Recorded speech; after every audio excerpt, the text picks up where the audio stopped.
matakin mutum ya ce zai ɗauki wata ibada ta ta ɗauri ya saka ta ce da asabar zai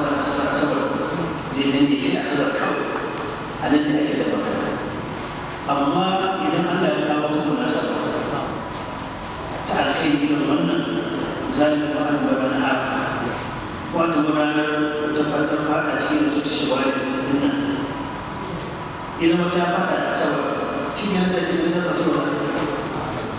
a saboda ci babu wasu ce wani ne ba da cikin abin da Allah ya ce wa Allah ta musu a ɗauki ranar a ajiye ta ce ba za a yi abin ibada ba sai a sauƙi yin yadda Yahudawa suka dora kansu nan shi ne ake da magana a kansu. Amma wata munasaba ta alkhairi in ta zo ta asabar ba kai ne ka dora ka kaddara cewa a ba ta wani asabar ko ne shi ne Allah ne shi ne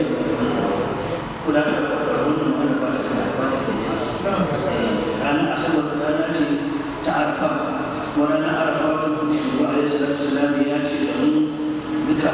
wanda ya halarci ranar arafa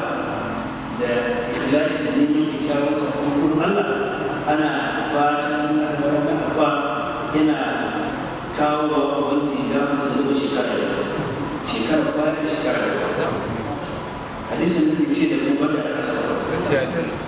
ba tokan ce wani ce kada ku yi amma ban da na sa ba mutane wannan da ya